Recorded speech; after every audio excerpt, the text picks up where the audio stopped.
Começando mais um programinha Sérgio Cruz aqui pela viamorena.com. A Polícia Federal está explicando em nota à imprensa, divulgada agora há pouco,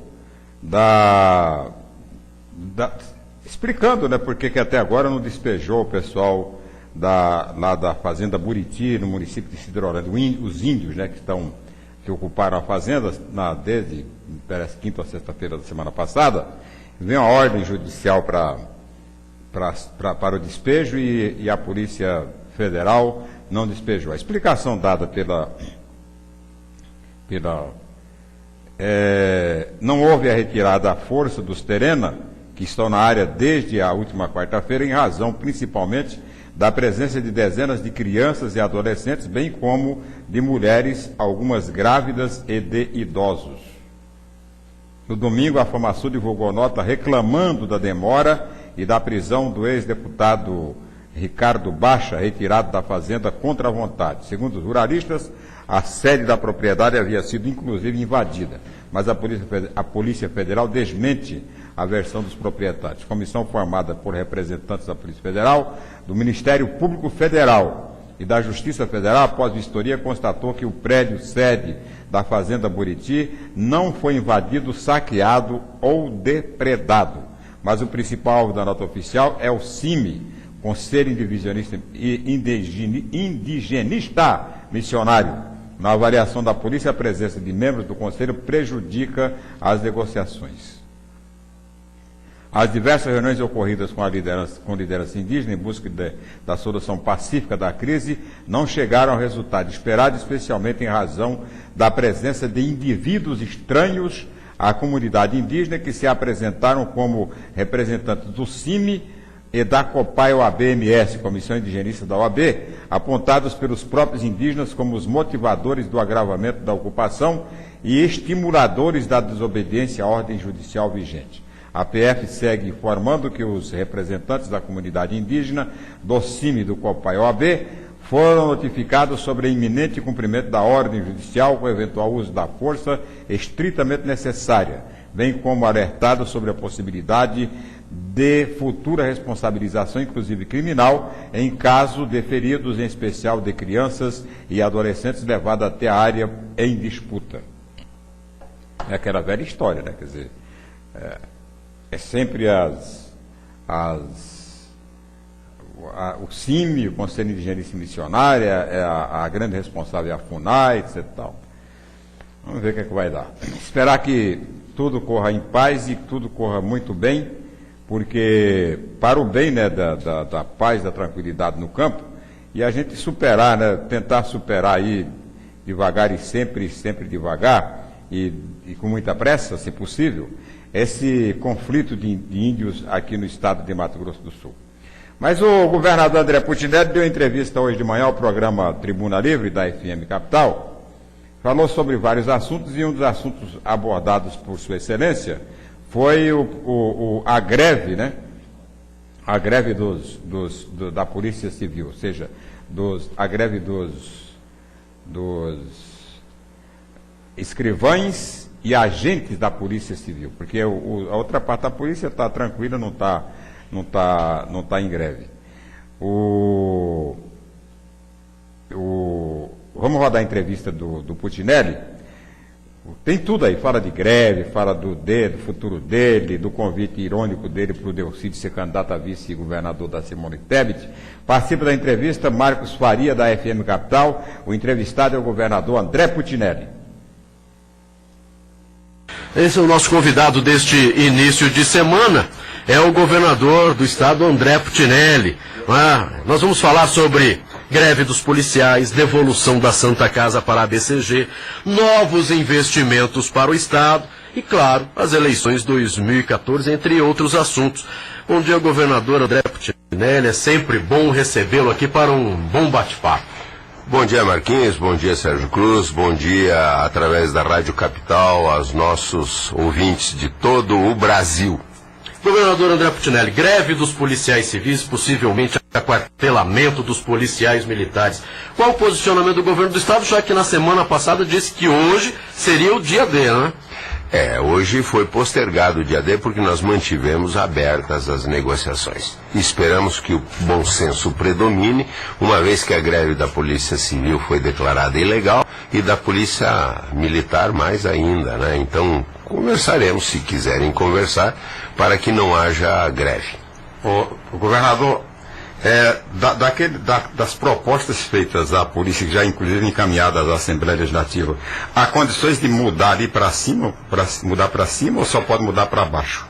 O índice não muda, porque eles têm, além do índice, além do percentual de aumento, eles têm uma série de outras coisas, vantagens, que não havia na primeira conversa. Como estamos ainda conversando, existe possibilidade. Nós mandamos para a Assembleia um aumento salarial linear de 5%, mas vai ter mais o reajuste. Tem uma tabela base, cada categoria tem uma tabela base. Então você reajusta a tabela para cima e sobre essa tabela reajustada para cima vão os 5% que a lei diz que tem que ser linear. Então não haverá categoria que tenha menos do que 7% de aumento, como mínimo. O governador, é claro, as conquistas conseguidas pelos professores terminaram incentivando outras categorias a pleitear. Essas conquistas dos professores, elas são mais ou menos do que está sendo oferecido hoje para os demais funcionários? São iguais aos dos outros funcionários que estão recebendo o menor aumento hoje. Ou seja, quem hoje estará recebendo o menor aumento empata com as conquistas dos professores, que a data base, por lei federal, é no 1º de janeiro. Então, não existe assim correlação entre os reclamos, porque os professores tiveram pouco menos de 8% de reajuste, 7,84%, no começo do ano.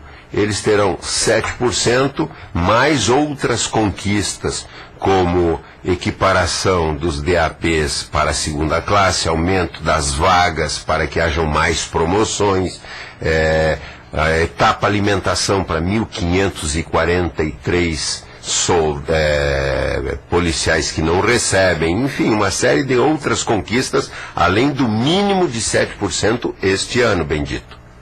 Bem, governador André Putinello, nós sabemos que uma das preocupações do senhor e do governo do estado é com relação à saúde, não é? Como é que está, primeiramente, a saúde no nosso estado, aquelas que têm parceria com o governo do estado, aquelas prefeituras, e também a situação hoje da Santa Casa, que voltou para a BCG, e segundo informações, o governo do estado vai continuar ajudando, e parece-me que agora de uma maneira diferente, no empréstimo que poderá ser feito aí para a Santa Casa. A Santa Casa é patrimônio nosso. É um hospital particular. É uma entidade beneficente sem fins lucrativos, que a Constituição diz. Em segundo lugar, ela deve ser prestigiada. Em primeiro lugar, sempre hospital público, seja hospital da Prefeitura Municipal, seja hospital do Estado. Ela esteve por intervenção e nós sempre fomos contra a intervenção. Mas a intervenção houve e não há o que se retratar. Ocorreu. Nesta manhã, ela estará sendo entregue de retorno à ABCG, Associação Beneficente Campo Grandense. Eu só não estarei presente à posse, estará presente a vice-governadora Simone Tebet, porque vem um ministro do Ministério da Tecnologia e Inovação. Ciência, Tecnologia e Inovação. Se não estaria lá presente, porque sempre prestigiamos a Santa Casa. Nós voltamos a repetir o que sempre dizemos. No município, ou seja, na cidade em que a prefeitura escolhe ter gestão plena, a obrigação é exclusiva do município. Em tese.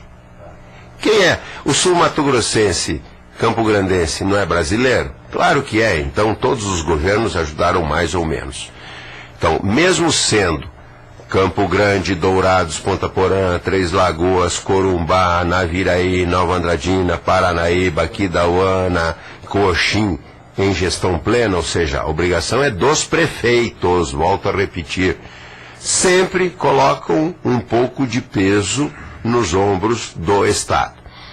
Na média de 2012, nós ajudamos entre o que damos mensalmente fixo e o que de vez em quando, pontualmente, a gente auxilia a mais, uma média de quase R$1.400.000 por mês. E nós dissemos que na devolução, eles disseram ter necessidade de um empréstimo, que inicialmente estimavam ser de R$60 milhões, e agora estimam ser de R$70 milhões.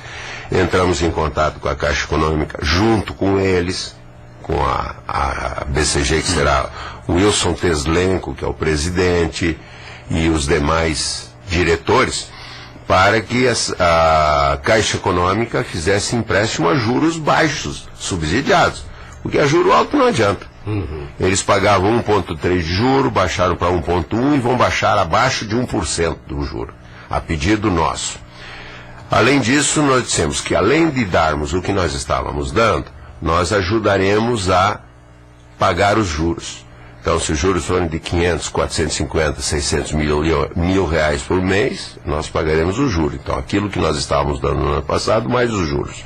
Apesar, volto a repetir, de estar em gestão plena. Em tese, não é obrigação do Estado, é obrigação só da Prefeitura. Não sei se é verdade. Eu ouvi o alcaide, o prefeito municipal, o senhor Alcides de Jesus Peralta Bernal, dizer que quem tem que pagar é a Prefeitura e o Estado. Ele está equivocado. Ninguém tem que pagar aquilo. O empréstimo é feito em nome da associação. Quem paga aquilo, como a lei federal diz, são os 30%, até 30% do que recebe de dinheiro federal de SUS, é permitido fazer empréstimo para Santas Casas. Então, não depende dele, não depende do André. Se ele quiser ajudar, ele que ajude, não vai ser. Ele ficou com medo de ser avalista.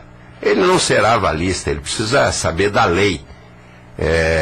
Quem faz o empréstimo, a associação, é permitido? É permitido. Para quem? Para as Santas Casas. Por conta de quem? Por conta do Ministério da Saúde, que permite que a Caixa Econômica empreste. Até quanto? Até 30% do valor que ele recebe mensal do SUS. Está dentro desses parâmetros, a Santa Casa pode emprestar. E quem que vai pagar? É ela que vai pagar.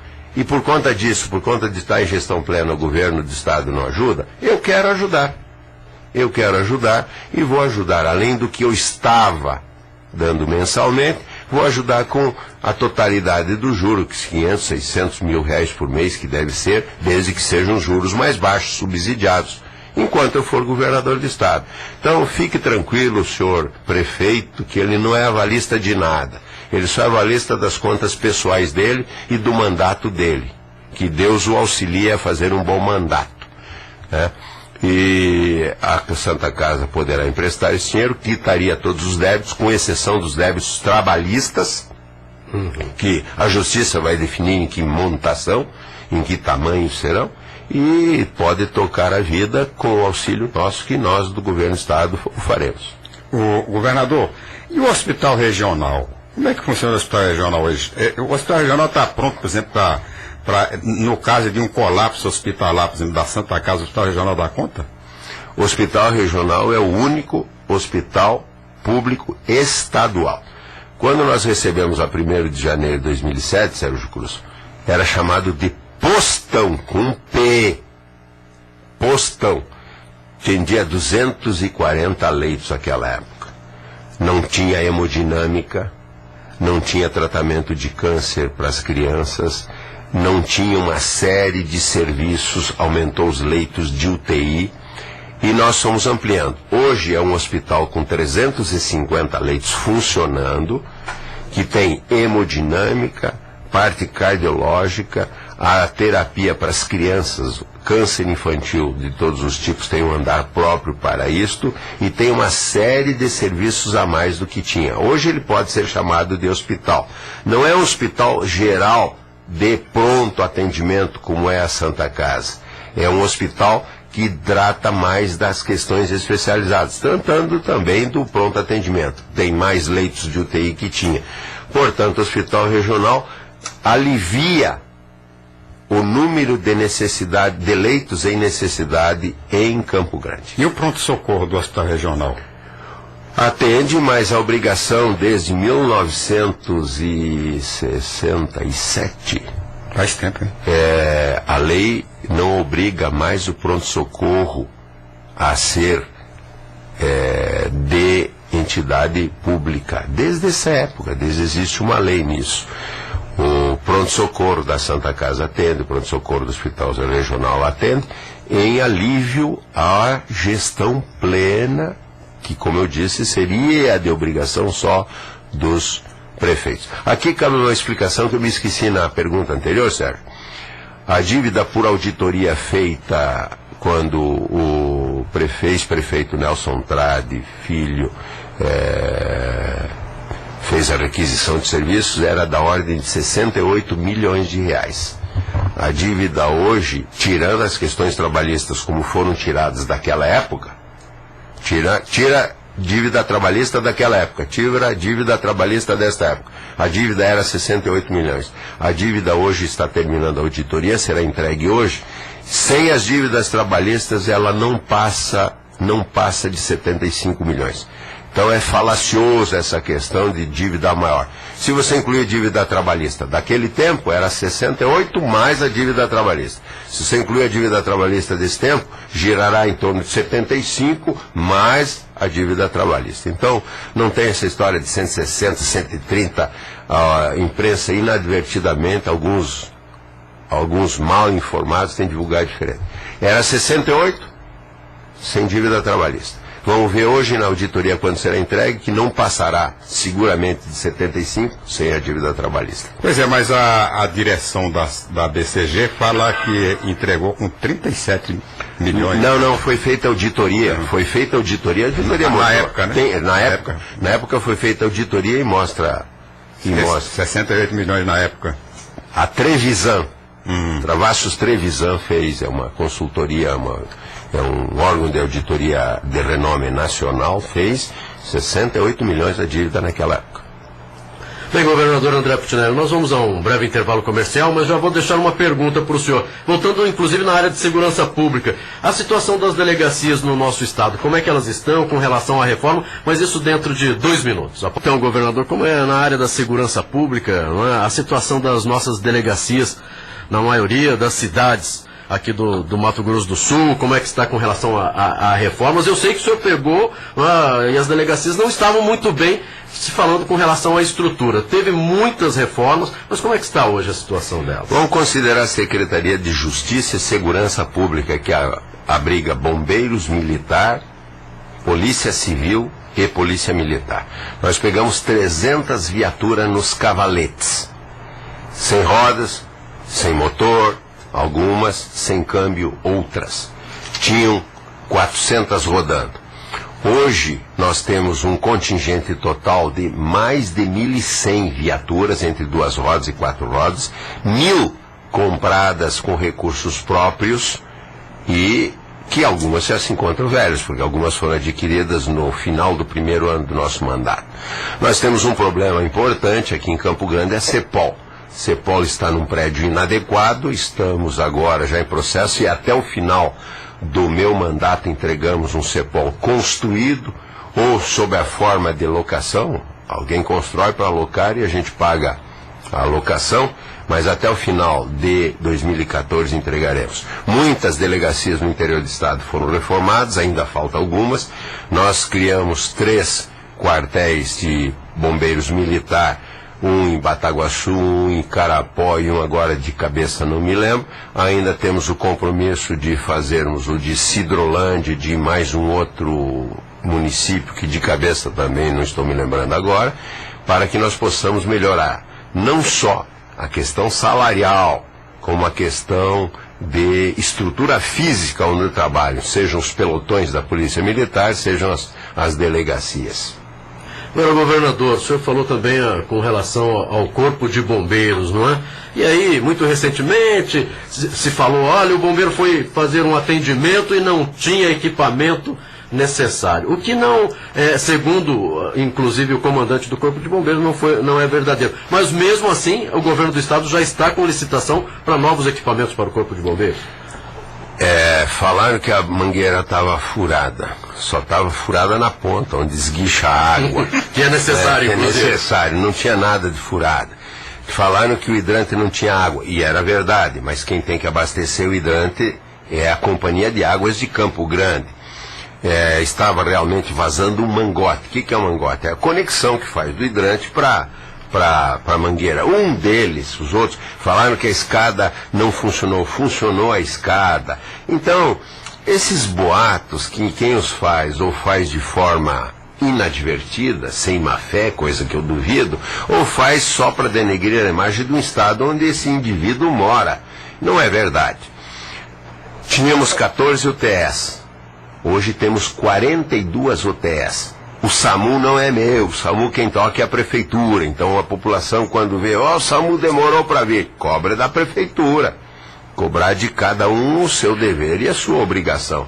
Então, não está 100%? Claro que a gente tem que ter a humildade de reconhecer que não está 100%, mas melhorou muito. A escada Magiros não funcionava, a nossa é uma Magiros pequena. Funciona.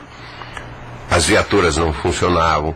Tinha 14 até hoje tem 42, então melhorou muitíssimo. Claro que não é o ideal. O ideal seria o quê? Um corpo de bombeiro em cada município. É possível fazê-lo? Não, a gente tem que ter a coragem de dizer que não é possível. Não é possível, não há recursos para tudo isso. Portanto, agora estão em licitação mais 15 viaturas que virão. Quer dizer, eu entrego com 3 vezes o número de viaturas funcionando do total que me entregaram sem estarem funcionando.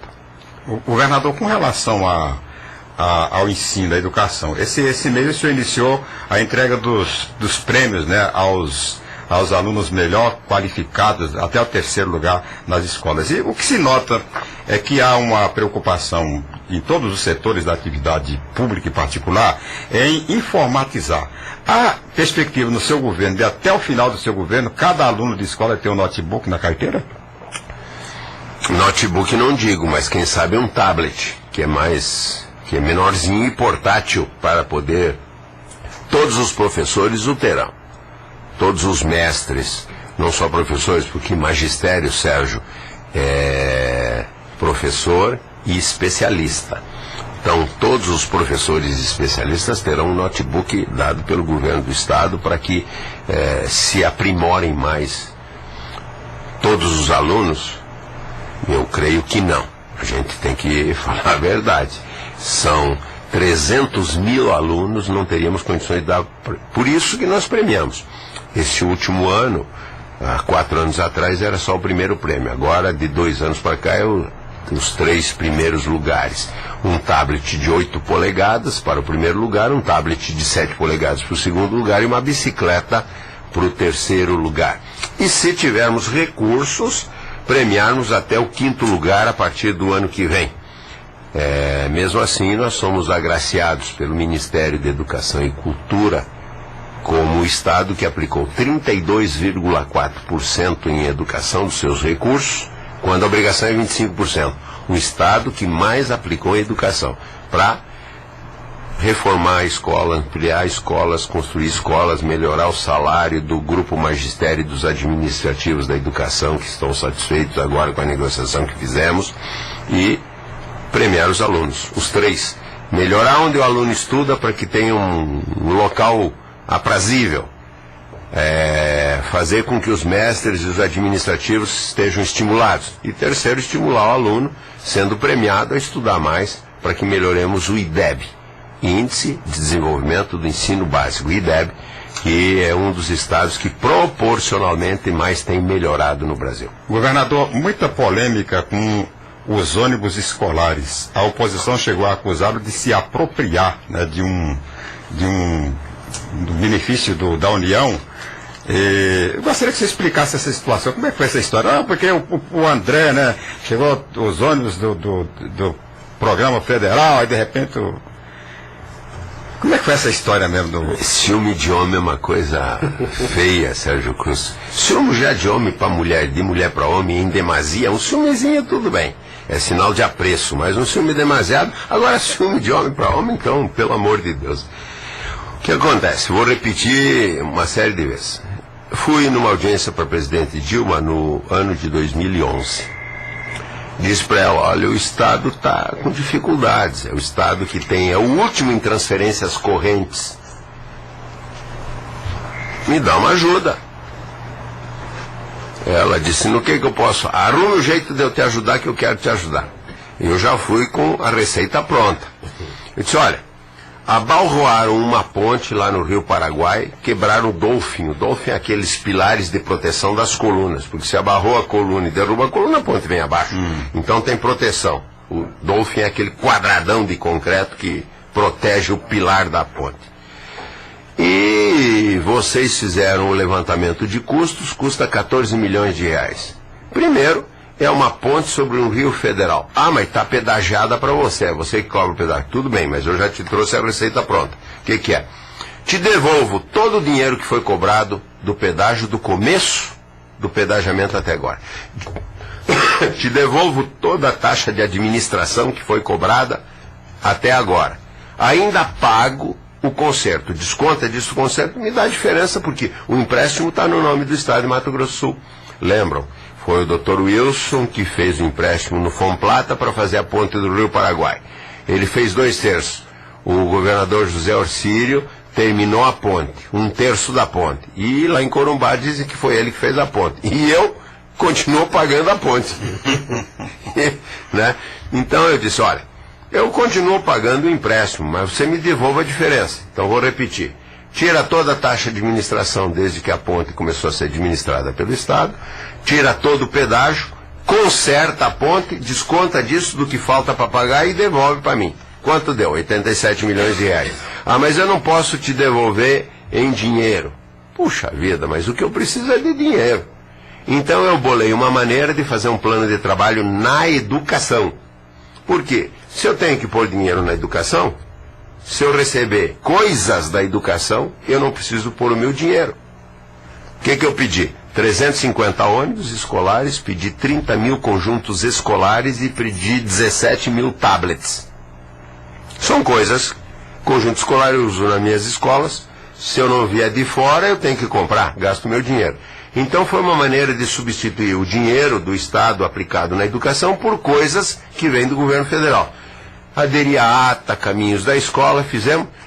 Em vez de 350 ônibus, me deram 300. Em vez de 30 mil conjuntos escolares, me darão, ainda não me deram, 26 mil. Ao invés de 17 mil tablets, me darão 15 mil tablets. Eu vou distribuir um tablet para cada professor, para cada especialista, para que se aprimorem mais. Esta foi a negociação. E a presidente Dilma, quando veio, disse, ó, o governador me encheu tanto, ela não falou assim, me encheu tanto, o governador foi tão persistente, que queria uma contrapartida, que eu dei a contrapartida para ele. E ficou claro, ela própria falou que deu a contrapartida. Eu agradeci, como sei agradecer, e peguei os ônibus, fiz o quê? Distribuí para todos os prefeitos da cidade. Porque tem ônibus, Sérgio Cruz, amarrado para-choque com arame. Ônibus que não cuidam, que podem trazer acidente para as nossas crianças. Dei 300 ônibus para os prefeitos. Todos os prefeitos. Não me importou o partido. Dei na proporção dos alunos que eles transportam para o Estado.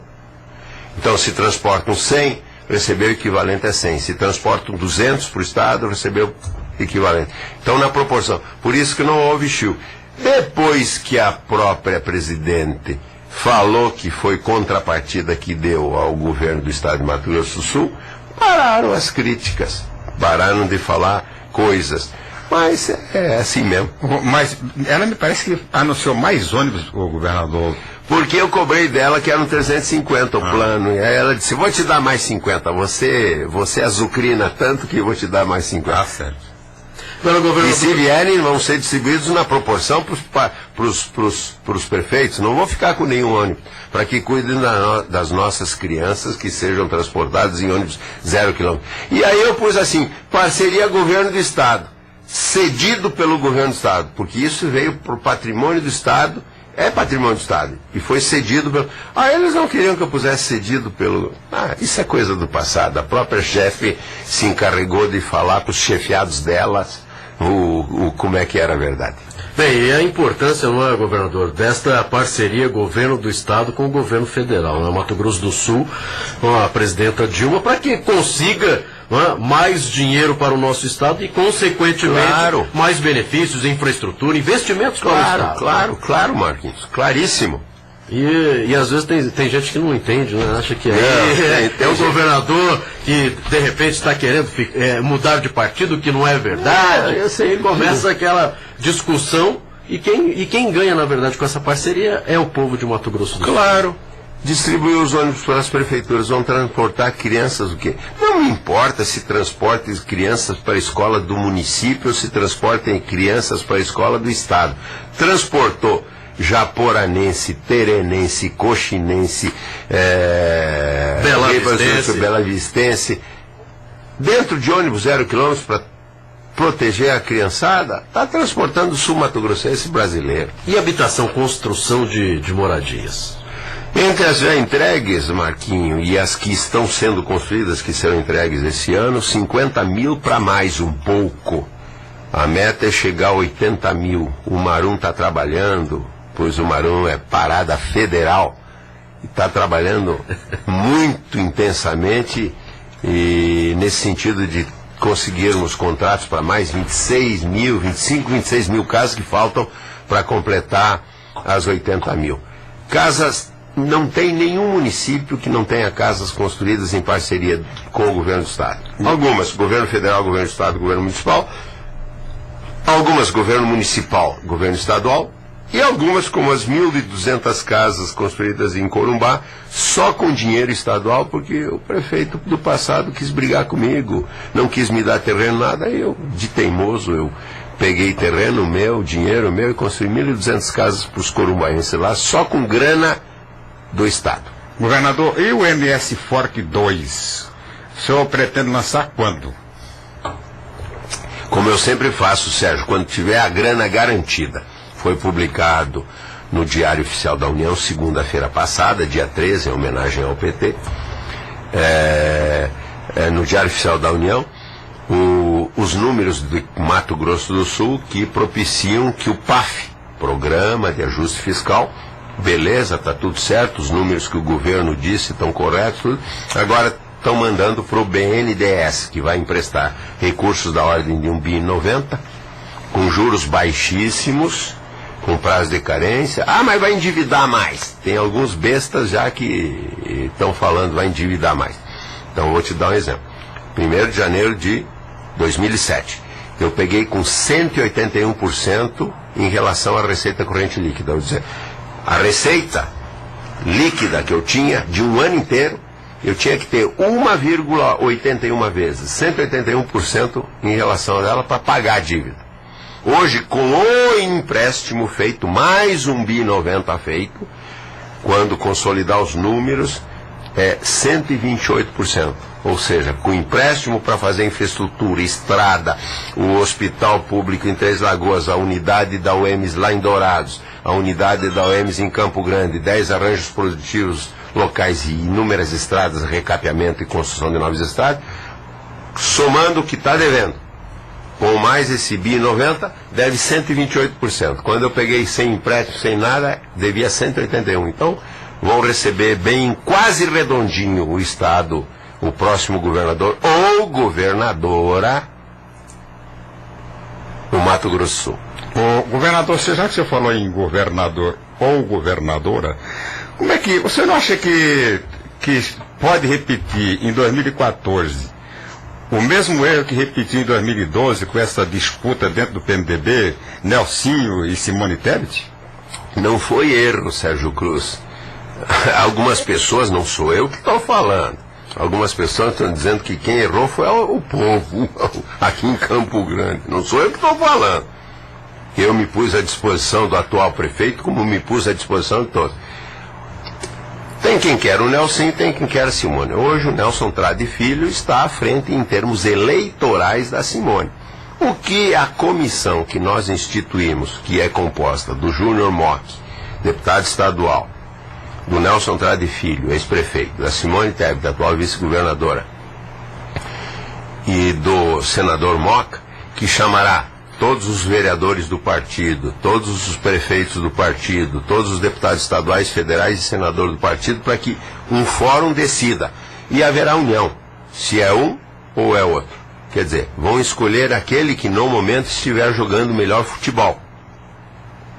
E eu vou apoiar. E a vaga de Senado, o governador André Putinelli disputa, porque até agora só o governador André Putinelli que acredita que não vai disputar, porque tá todo mundo, ninguém acredita nessa de que se não vai. Como é que fica a vaga de senador? Olha, 5 de abril de 2014 é o último prazo para poder renunciar ao mandato e poder ser candidato a cargo diferente do Executivo. Aí verão que no dia 6, no dia 7, no dia 8 de abril, o governador André Putinelli amanhece lá no Palácio do Planalto Sul Mato Grossense, vai continuar governador, aí vocês vão passar a acreditar. Mas, o governador, como é que fica, por exemplo, uma composição do PMDB para a eleição de 2014? Já que o senhor não saindo candidato a senador, teria essa vaga de senador. Seria para o Nelson. Vaga de vice também. Já pensou o senador Delcídio do Amaral, vice do Nelson Tradivilho? Ou o senador Delcídio do Amaral, vice da Simone Tebet? Ué, seria um grande vice, né? Pois, melhor não tem. Governador, eu recebo aqui um SMS, o programa Tribuna Livre. Pergunte para o governador como vai ser a industrialização do Estado com o fim dos incentivos fiscais a partir de junho. Por isso que eu estou brigando intensamente em Brasília para que não acabem os incentivos fiscais e tributários do nosso Estado. Mas nós já estamos achando fórmulas, a nossa equipe já está achando fórmulas, como este último decreto que nós fizemos, que é o mais moderno na questão de incentivos fiscais e tributários, que prorrogamos os incentivos de todas as empresas existentes hoje em Mato Grosso do Sul até 2028. A mesma formulação que nós encontraremos formulação para que nós possamos ser competitivos e poder manter a industrialização do estado de Mato Grosso do Sul, que está se fazendo de uma maneira rápida, veloz e intensa em todo o estado. A uniformização da alíquota do ICMS, tal qual foi proposta pela Comissão de Assuntos Econômicos do Senado, atende os interesses de Mato Grosso do Sul?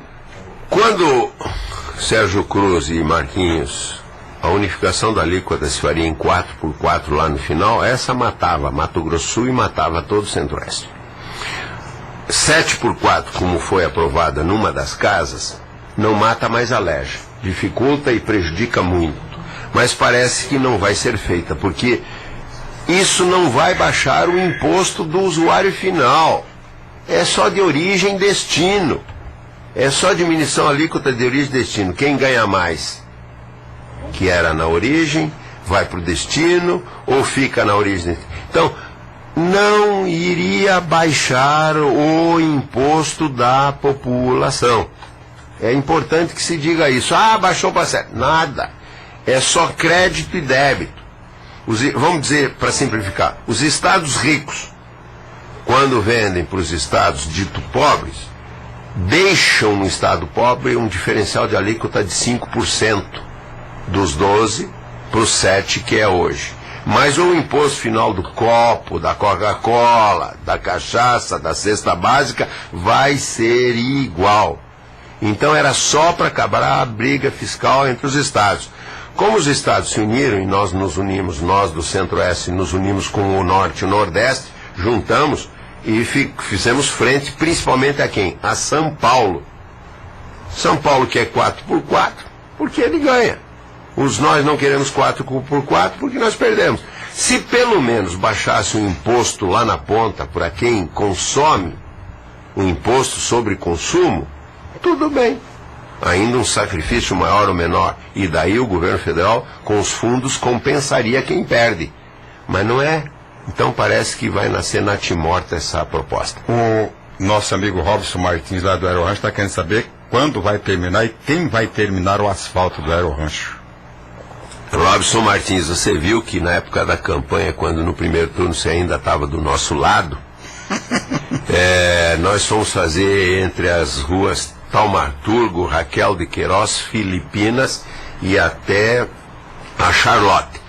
Desde aquele tempo lá, a rua Globo de Ouro, Independente e a rua Charlotte, essas três eram por conta da prefeitura. Eu já terminei a minha parte. E estou andando lá e vou fazer uma bela festa de entrega do coisa. Então vou repetir.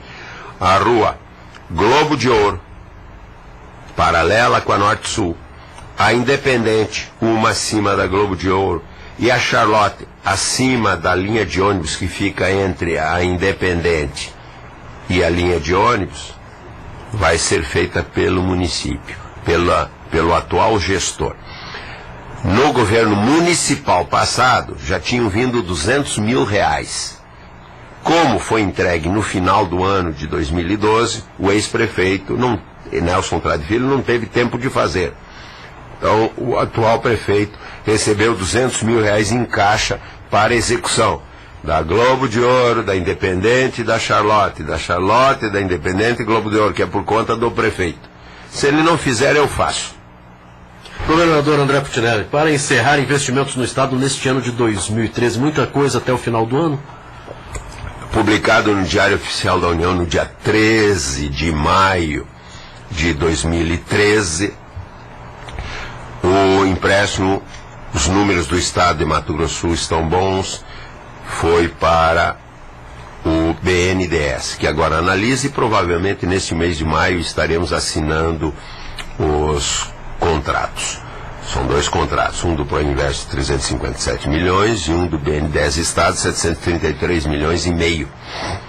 E isso vai ser feito infraestrutura logística, recapeamento e construção de novas estradas, hospital público em Três Lagoas, unidade da UEMS em Dourados, unidade da UEMS em Campo Grande, não a sede, a unidade, a sede vai permanecer em Dourados. Porque do mesmo jeito que não acredito que eu não vou ser candidato a senador, não acredito que eu não vou mudar a sede. Não vou mudar a sede da Universidade Estadual de Mato Grosso do Sul. Ela vai continuar em Dourados. E 10 arranjos produtivos locais para incentivar colônia de piscicultores, de carvoeiros, das olarias, enfim, fazer com que 10 pequenos arranjos produtivos locais sejam incentivados pelo governo do estado para poder vender mais cerâmica, como do polo lá de Rio Verde, como dos carvoeiros de Ribas do Rio Pardo, como dos piscicultores de Coxim, de Mundo Novo, enfim. Isso será feito, lançamento disso, em junho deste ano, início das obras, junho, julho deste ano, término das obras, ainda dentro do meu governo, ainda eu, governador, Dr. Sérgio Cruz, até 31 de dezembro de 2014 estarão sendo entregues à população do Mato Grosso do Sul. O pessoal está querendo saber aqui da MS40, você vai implantar. A MS40 vai das Três Barras até Santa Rita do Pardo. Ela vai ser feita pelo governo do estado, dentro desse projeto do Proinvest.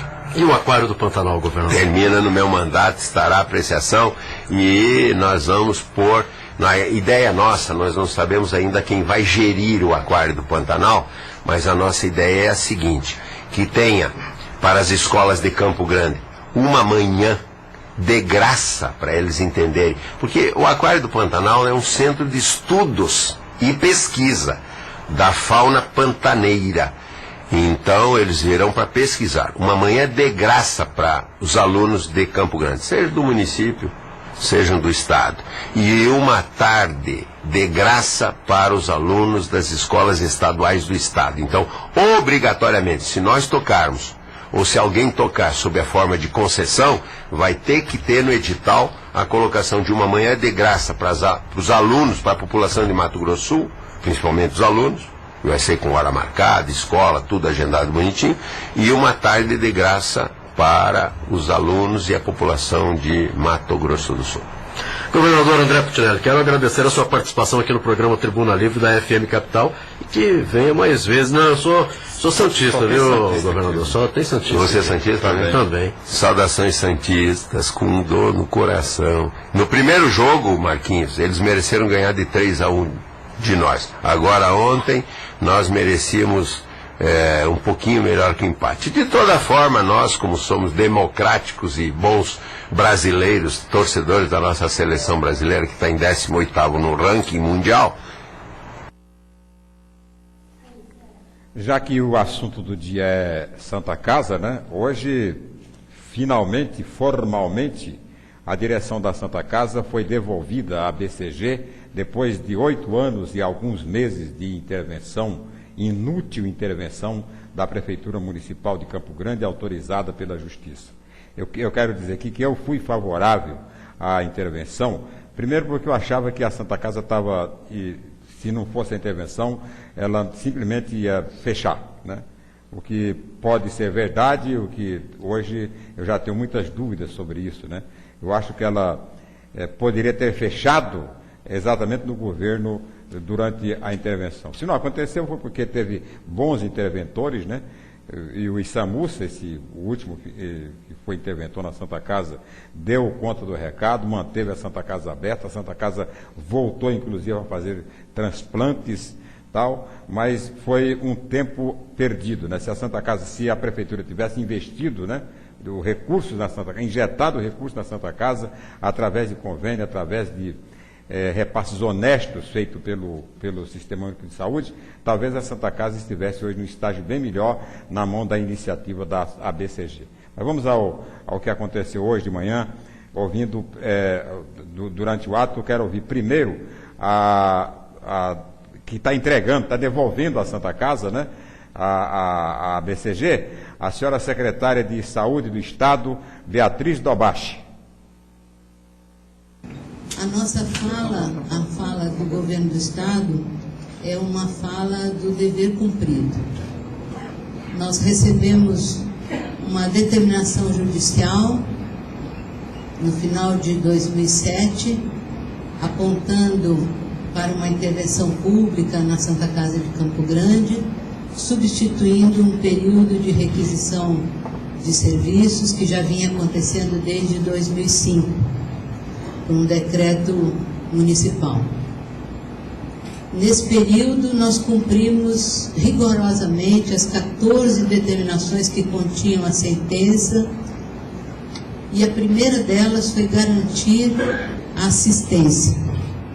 A primeira determinação da sentença era a garantia da assistência prestada pelo hospital. Essa não faltou em nenhum dia, desde que nós estamos aqui. Pelo contrário, nós fomos aumentando a qualidade dessa assistência, recebendo as demandas que o Sistema de Saúde sul-mato-grossense nos impunha, nos reservava, porque a Santa Casa é, com certeza, o maior hospital que nós temos em Mato Grosso do Sul e um dos mais importantes do país. Nós tivemos esse cuidado de não deixar que a assistência em nenhum momento diminuísse ou faltasse como essa referência.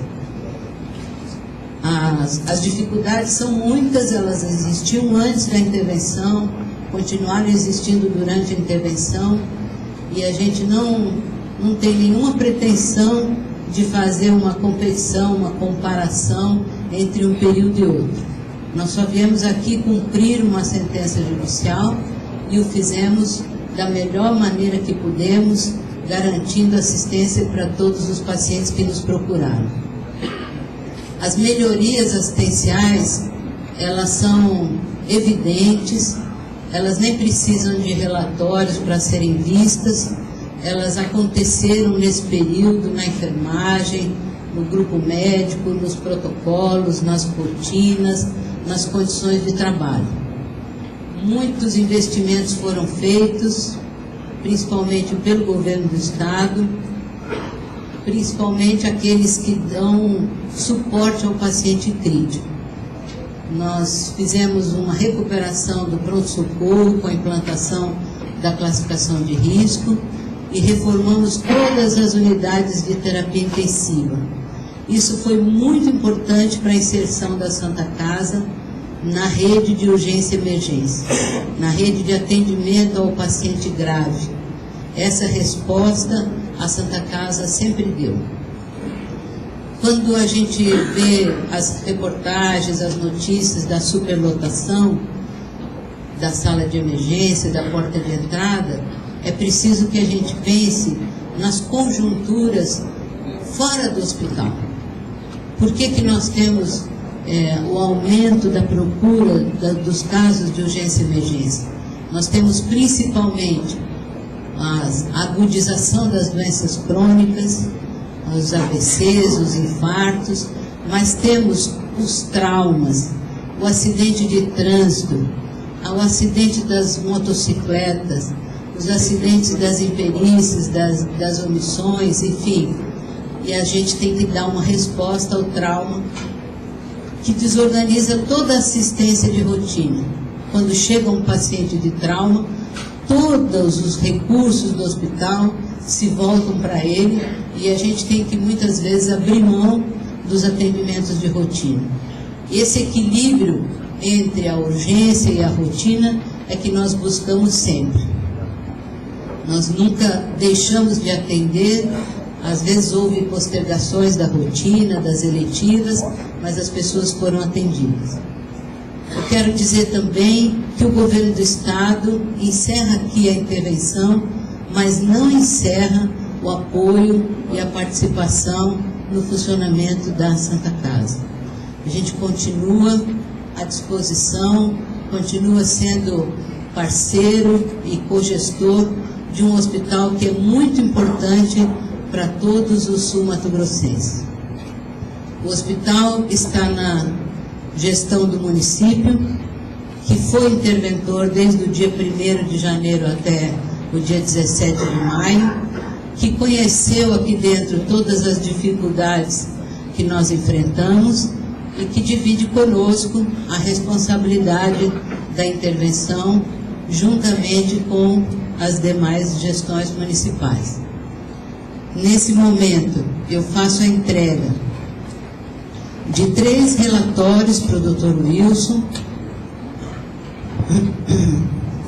Um relatório foi feito por todas as gerências da Santa Casa, e ele é um relatório desde 2005, que demonstra todas as atividades que foram executadas, incluindo pessoal, faturamento, estrutura, treinamentos, enfim, tudo que nós fizemos aqui dentro da Santa Casa está contido nesse relatório das gerências.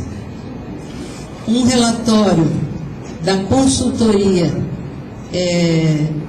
especializada que nós contratamos como uma determinação da sentença judicial, que esteve aqui de 2008 até o último dia 17 de maio, uma consultoria que nos ajudou muito na execução dessas atividades e que trouxe várias ações inovadoras de outros hospitais, sendo que hoje nós temos coisas da Santa Casa que vão servir de exemplo de treinamento para outros hospitais. E também um relatório de uma auditoria contábil que nós contratamos, que aponta todas as contas a pagar.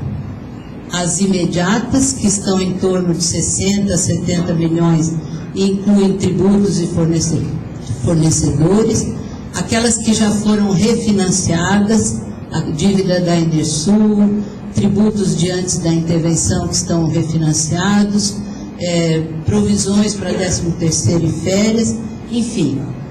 E como já dissemos em algumas ocasiões, o governo do Estado vai apoiar a BCG, se ela decidir pelo empréstimo, e vai apoiar no pagamento desse empréstimo.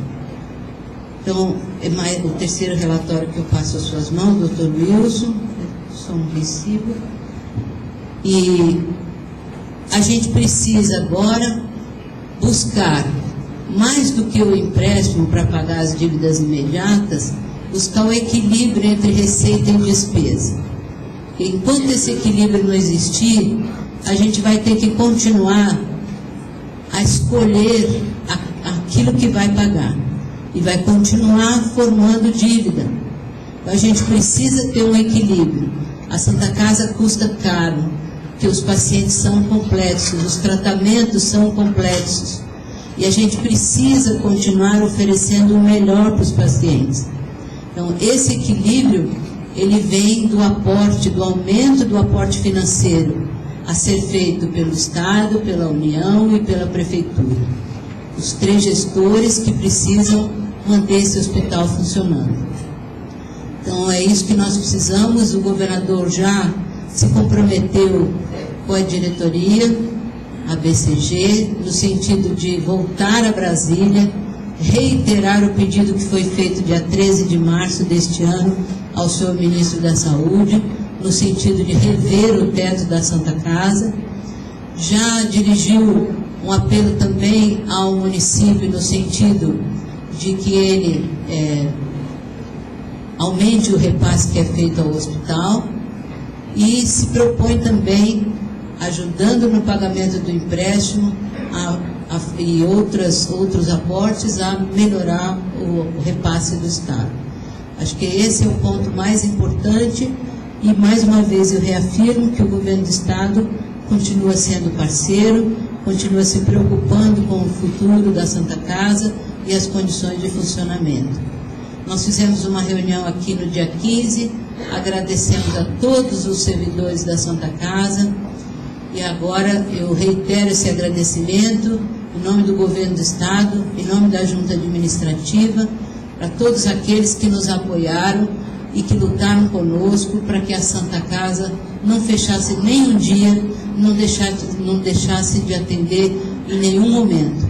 E nessa luta, médicos, bioquímicos, enfermeiros, fisioterapeutas, terapeutas ocupacionais, psicólogos, assistentes sociais, administrativos, advogados, todos estiveram juntos trabalhando pela assistência à saúde de Mato Grosso do Sul, que é feita na Santa Casa. Então, mais uma vez, eu agradeço o apoio que recebi durante todos esses anos e continuo me colocando inteiramente à disposição desse grande hospital. Muito obrigada, um grande abraço a todos vocês. Nos próximos programas, a gente vai avaliar esse relatório que foi entregue pela secretária Dobashi ao presidente da BCG para conferir, né, ver se um relatório confere com o outro, porque o governo fala uma coisa e a BCG fala outra coisa. Vamos ouvir o discurso que foi proferido por ocasião da retomada do hospital pelo presidente da BCG, Wilson Teslenko. Quando esse ato estava sendo pensado, algumas pessoas perguntavam, bom, mas vai haver uma festa, uma comemoração? E eu dizia que, infelizmente, nós ainda não podemos fazer um ato de comemoração. Gostaríamos de poder fazer, gostaríamos de termos todos os problemas resolvidos e podemos então fazermos um ato de comemoração pela situação da Santa Casa, pela saúde em Campo Grande, pela saúde no Estado. Esse é um ato, mais é um ato de alegre, porque nós podemos iniciar uma nova fase, uma nova etapa.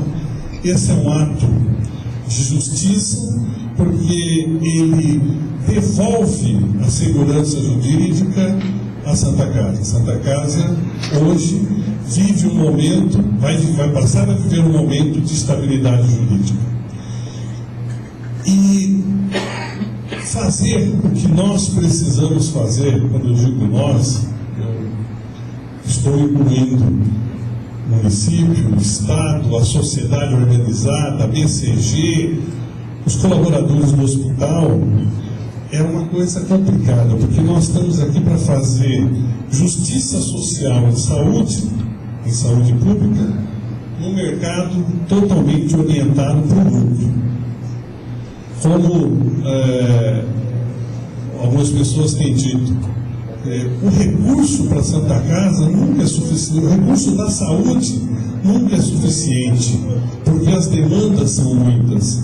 As pessoas querem qualidade de vida, as pessoas querem vida, e isso não tem como ser, você nunca vai conseguir atender todas as necessidades das pessoas. Todo recurso que nós pusermos será insuficiente. O que resta para nós todos é conseguir gerir da melhor forma esse recurso. A Santa Casa é um local de extremos, é importante que a gente lembre-se disso. Pelo seu porte, ela é a mais preparada para servir a saúde do Estado, é o maior hospital, com a maior complexidade, mas, no entanto, é a que mais sofre pela falta de recursos, pelo excesso de demanda. Aqui nós temos a tecnologia de ponta para salvar as pessoas numa extremidade, e do outro nós temos os pequenos gestos que salvam vidas. Aqui se misturam a dor com a alegria, aqui se mistura a riqueza com a pobreza, aqui você tem os dois extremos da vida, a vida e a morte. Essa é a Santa Casa que nós não podemos perder de vista. É um local de coisas extremas. Muitos têm lembrado nos últimos dias que nós somos um hospital de guerra, um hospital de campo de guerra, porque nós vivemos sempre sob a pressão do trauma extremo.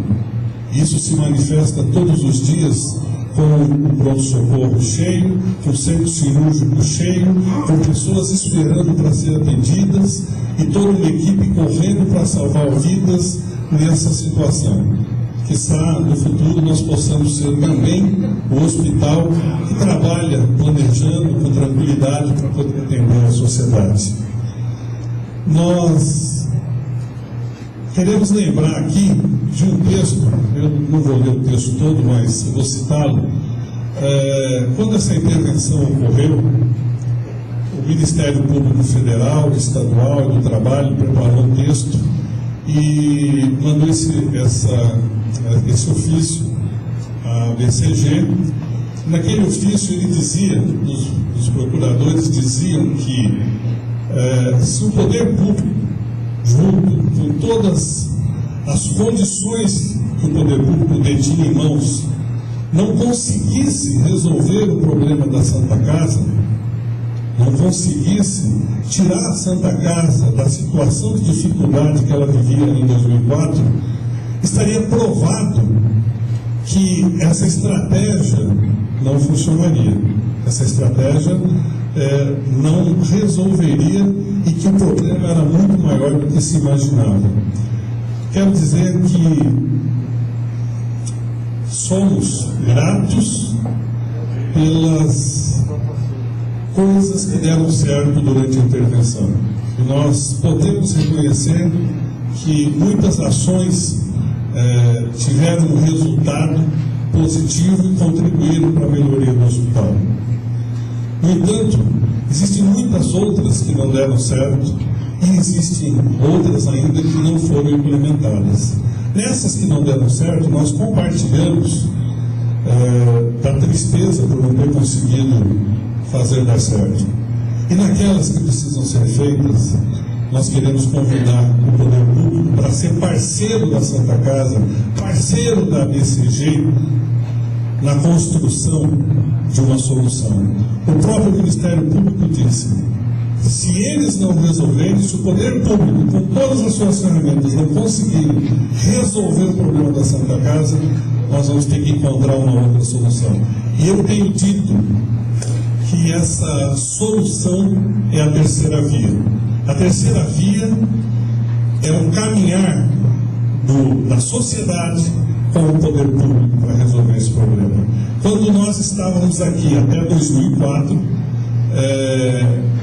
penso que os canais de comunicação entre a BCG e o poder público não fluíram, não funcionaram adequadamente e eles levaram a Santa Casa à crise.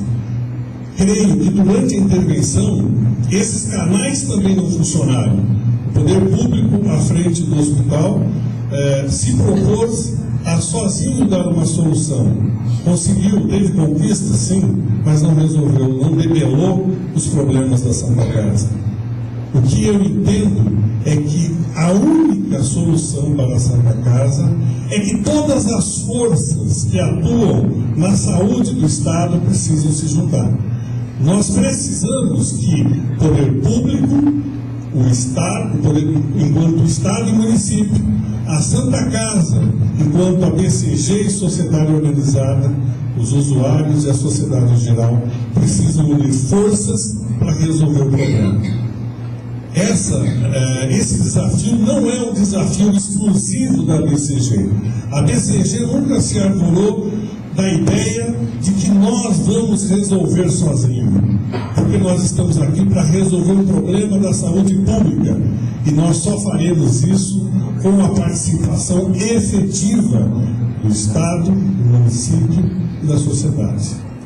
E é importante que se diga, muitos têm perguntado qual a diferença agora com a BCG à frente da Santa Casa. Eu vou dizer que a principal diferença é exatamente que os entes que participam da saúde pública reassumirão cada qual o seu papel. O poder público no papel de financiar e fiscalizar o serviço que é prestado, e a Santa Casa, a ABCG, no papel de constituir esses serviços, oferecer esses serviços e garantir que a população seja bem atendida. Eu acredito, tenho uma fé inabalável em que cada um, vivenciando o seu papel, cumprindo o seu papel, vão garantir à sociedade o serviço que se espera, a tranquilidade que se espera, a garantia de que a Santa Casa vai estar aqui funcionando daqui 1 ano, daqui 5, daqui 10 anos. Que é o que todos nós esperamos. Essa casa que nós dizemos santa porque ela está sempre de mão estendida, recebendo a todos, como a secretária falou, muitas vezes ela está superlotada e ela está sempre superlotada num ato de amor, para não deixar as pessoas lá fora. Ela precisa reencontrar o seu caminho. É importante lembrar que ela surgiu lá em 1928, quando se inaugurou, ela surgiu como uma resposta da sociedade à ausência do Estado. Não havia saúde pública em Campo Grande e a sociedade se organizou para que isso acontecesse. E nós sonhamos que a Santa Casa esteja sempre à frente das obrigações do Estado. Não fazendo a obrigação do Estado, mas indo à frente e puxando o Estado, movendo o Estado a fazer aquilo que precisa ser feito. Nós temos um grande desafio pela frente. E é importante dizer que, muito mais do que resolver a questão do empréstimo, a questão da dívida, é resolver o futuro da Santa Casa. É garantir ações que nos deem a convicção de que o futuro da Santa Casa está garantido. Para isso, eu inclusive até quero fazer um comentário.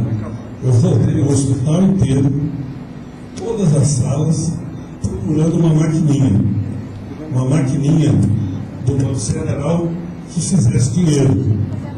Rodei tudo, não achei nenhuma maquininha que fizesse dinheiro, autorizada pelo Banco Central. Isso me deixou muito triste, porque nós podemos fazer quase tudo aqui, podemos fazer dinheiro. E o recurso tem que vir do poder público. O recurso tem que vir dos gestores estaduais, municipais. Nós queremos iniciar essa nova etapa, essa terceira via, baseada na transparência, na comunicação, na interação. A Santa Casa, ela vai ser o hospital, administração de portas abertas. Portas abertas no sentido horizontal, no sentido vertical. As pessoas que trabalham aqui dentro conviverão com portas abertas. A sociedade que usa o hospital vai conviver com portas abertas. E os números serão todos partilhados. Todos saberemos a situação do hospital, o desafio do hospital.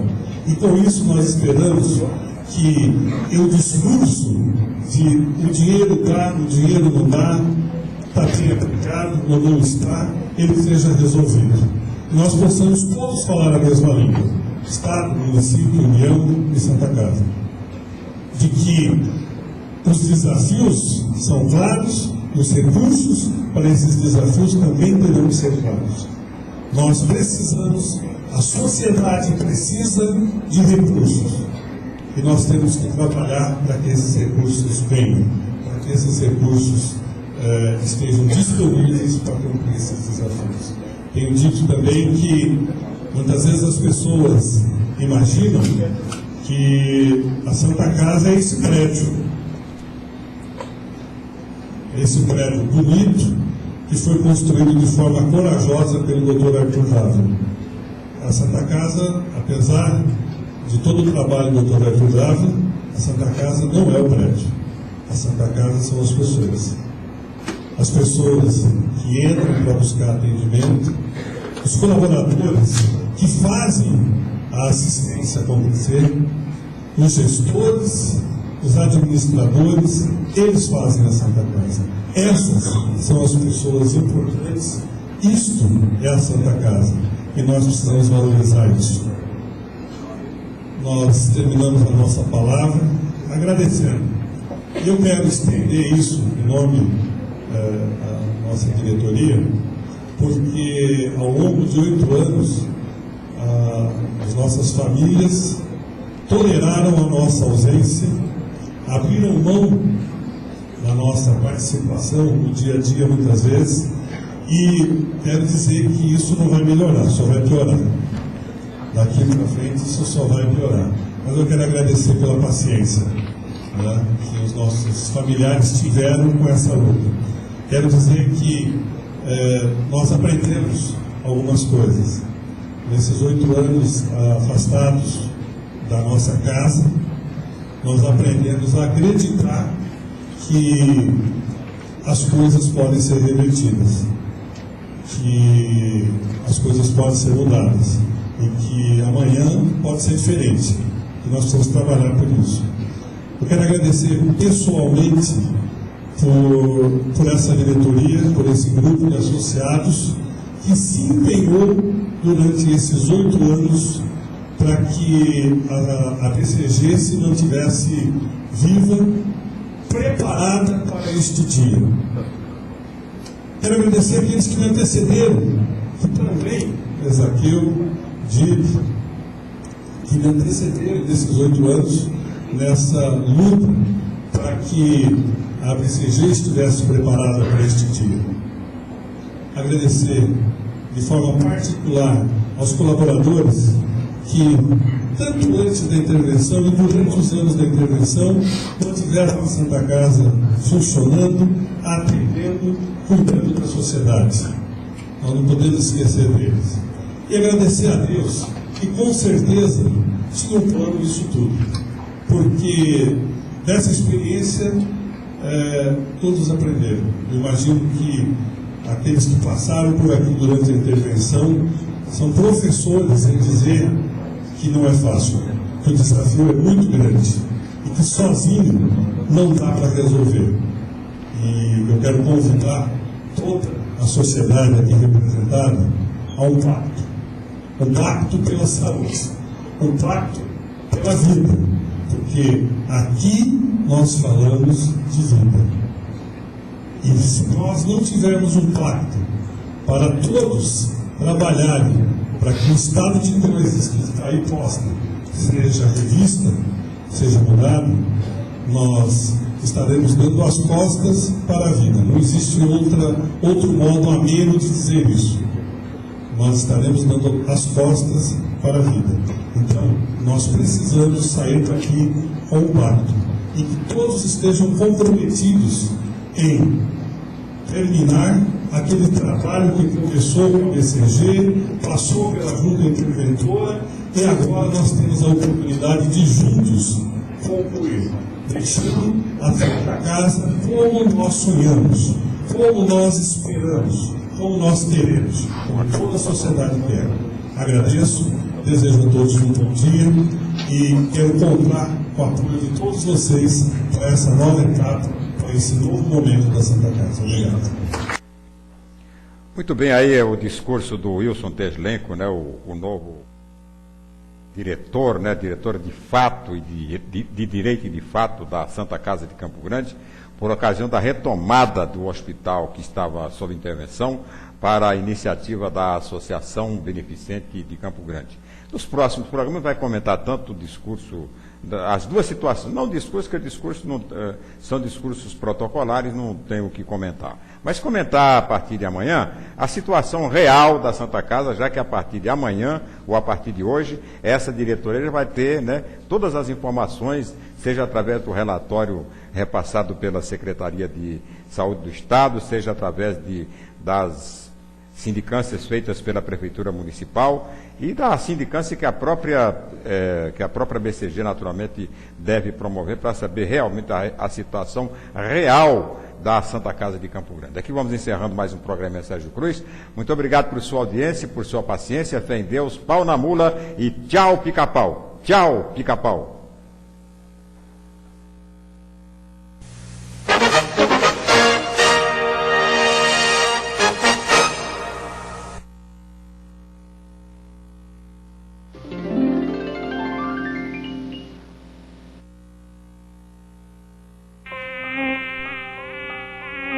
A dengue estará onde você estiver. Por isso, o agente de saúde visita a sua casa com